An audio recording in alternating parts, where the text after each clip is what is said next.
حضرت علی رضی اللہ تعالیٰ عنہ کی دردناک شہادت کے بعد لوگوں نے حضرت حسن رضی اللہ تعالیٰ عنہ کو خلیفہ بنا دیا، حضرت علی رضی اللہ تعالیٰ عنہ کی جگہ۔ یہ سن 40 ہجری ہے، 35 میں حضرت عثمان رضی اللہ تعالیٰ عنہ کی کیا ہوئی؟ شہادت۔ حضرت حسن جب خلیفہ بنے تو حضرت حسن اپنی والد صاحب کی زندگی میں والد صاحب کو سمجھایا کرتے تھے، بھئی ابا جی یہ جڑے بندے ساڈے سجے کھبے نے اے کوئی چنگے بندے،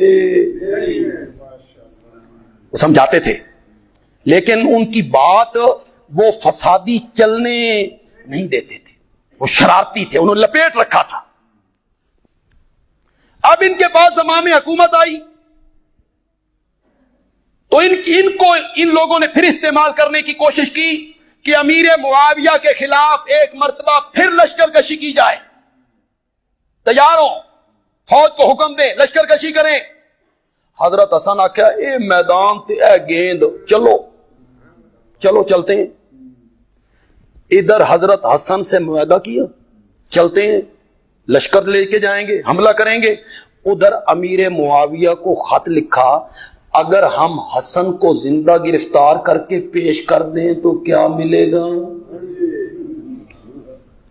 مقصد وہی، انتشار، اختلاف۔ حضرت حسن کے جاسوسوں نے اطلاع دی کہ جناب جن پہ تکیہ تھا وہی پتے ہوا دینے لگے، یہ لوگ جو آپ کے ہمدرد بنے پھرتے ہیں نا، یہ آپ کو زندہ گرفتار کر کے معاویہ کے ہاتھ بیچنا چاہتے ہیں۔ حضرت حسن تو پہلے جانتے تھے ان کی شرارتوں کو، خباثتوں کو، شیطنت کو۔ انہوں نے یہ سنا تو امیر معاویہ کو خط لکھا کہ میں آپ سے صلح کرنا چاہتا ہوں۔ بیٹھ جائیں بھائی، بیٹھ جائیں۔ میں آپ سے کیا کرنا چاہتا ہوں؟ صلح کرنا چاہتا ہوں۔ حضرت امیر معاویہ نے پوچھا کس شرط پہ؟ تو حضرت حسن کہتے ہیں اپنے حصے کی خلافت سے دستبردار ہوگی۔ یار ایک منٹ کے لیے سوچو، جس کی سلطنت میں مدینہ ہو، مکہ ہو، کوفہ ہو، بصرہ ہو، عراق ہو، کتنے ملک ہو گئے، اور وہ کہے کہ میں مسلمانوں کے اتحاد کے لیے، مسلمانوں کو ملانے کے لیے، یکجہتی کے لیے اقتدار کی قربانی دیتا ہوں، سارے جتنا مجمع ہے سارا مجمع مل کے میرے ساتھ دعا کرے، فاطمہ کے بیٹے اللہ تیری قبر کو منور کرے، جنت البقیع میں آسودہ خاک ہے، جنت البقیع میں آپ کی قبر منور ہے، اللہ تیری قبر پہ رحمت کی برکھا برسائے۔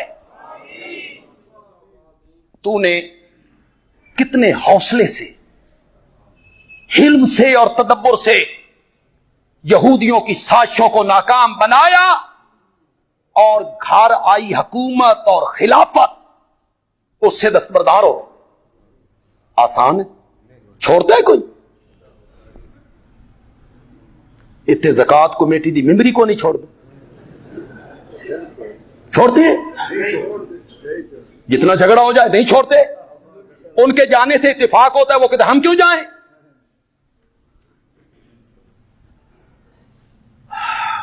یہ حسن کا ہی کمال۔ ایک لفظ تھوڑا سا اضافہ کرنا چاہتا ہوں، یہ تو نہیں کہنا چاہتا ہوں کہ غلط لفظ بول گیا ہوں، نہیں، یہ حسن کا بھی کمال ہے اور میرے آقا کی پیشن گوئی بھی ہے۔ اصل کمال اس کا ہے، پیشن گوئی کی تھی میرے نبی نے صلی اللہ علیہ وسلم نے، جب وہ آپ ممبر پہ تھے، ممبر پہ جمعے کا دن تھا اور حسن آئے تھے قریب، ابھی بچے تھے، بچے یہ اس سے تقریباً 45 سال پہلے کی بات ہے. میرے نبی کبھی حسن کو دیکھتے ہیں، کبھی لوگوں کو دیکھتے ہیں، اور پھر میرے نبی نے کہا ان نبنی ھذا سید، میرا یہ پتر سردار پتر ہے.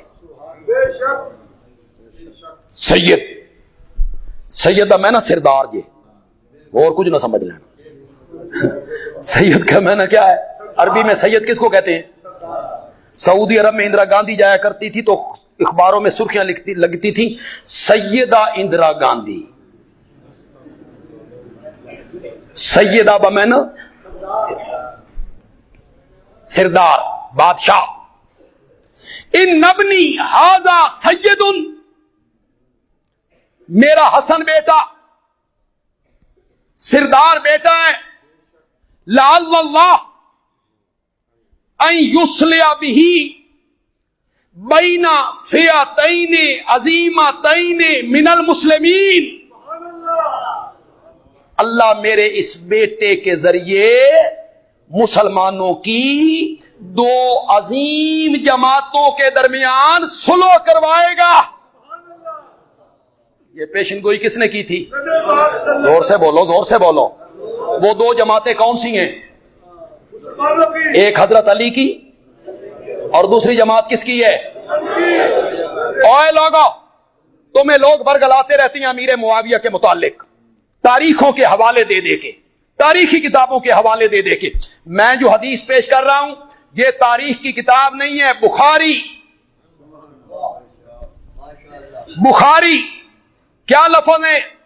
بین فئتین عظیمتین.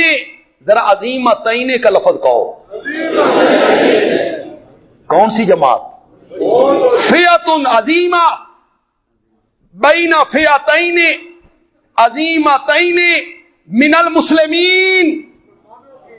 میرے نبی نے دونوں جماعتوں کو کیا کہا ہے؟ زور سے بولو، کیا کہا ہے دونوں جماعتوں کو؟ تم کہتے ہو باغی تھے، میرا نبی کہتا ہے فئتین عظیمتین. حالانکہ کہنا چاہیے تھا ایک باغی جماعت ایک عظیم جماعت، ان دونوں کے درمیان صلح کروائے گا. لیکن میرا نبی کہتا ہے بین فئتین عظیمتین من المسلمین، مسلمانوں کی دو عظیم جماعتوں کے درمیان اللہ میرے اس بیٹے کے ذریعے صلح کروائے گا. میرے نبی کی پیشن گوئی پتھر پہ لکیر ہوتی ہے.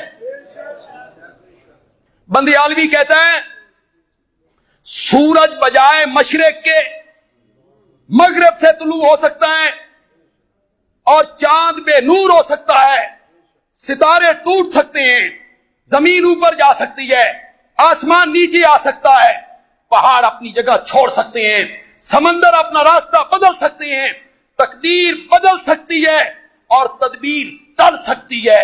میرے نبی کی کوئی پیشن گوئی جھوٹی نہیں ہو سکتی ہے، نہیں ہو سکتی. میرے نبی نے جو کہا وہ پتھر پہ لکیر ہو گیا. یہ جس کی پیشن گوئیاں جھوٹی نکلتی تھی وہ مرزا قادیانی تھا، وہ جھوٹا نبی تھا، وہ کذاب تھا، وہ دجال تھا. اگر کسی مرزائی سے آپ کا ٹاکرا ہو تو اس سے پوچھنا بے محمدی بیگم دا واقعہ کی ہے، بس اتنی بات آپ نے پوچھنی ہے. پھر اس کے رنگ چہرہ دیکھنا، پھر اس کا بے محمدی بیگم کیا بات ہے. مرزے نے کہا تھا محمدی بیگم سے میرا نکاح عرش پہ ہو گیا ہے. محمدی بیگم کے باپ نے محمدی بیگم کی شادی کر دی ملتان.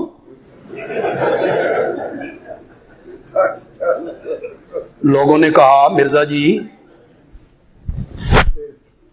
تسی پیشن گوئی کی تیسی بے میرے نال ہوئے گا، او ہو گیا ملتان. تو کہتے ہیں میں کوئی اے آکھیا سی بھئی کنواری میرے نکاح جائے گی، آئے گی 2.5 سال میں اس کا خامن مر جائے گا. وہ سمجھیا بھئی میں طلاق دیواں جو شاید 2.5 سال بچ دے ہون، ڈرے ڈرے وہ بھی ڈٹ گیا. مرزا 1908 میں ہیضے کی وبا سے مر گیا اور محمدی بیگم کا خامد اس کے کتنے سال بعد تک زندہ رہا. یہ جھوٹے نبی کذاب کی پیشن گوئیاں ہیں، اور میرا نبی جو کہا پتھر پہ لکیر ہو گیا، جو منہ سے نکلا وہ امر ہو گیا. میرے نبی کی پیشن گوئی ہے. میرا یہ بیٹا سردار بیٹا ہے، اس کے ذریعے اللہ مسلمانوں کی دو عظیم جماعتوں کے درمیان کیا کروائے گا؟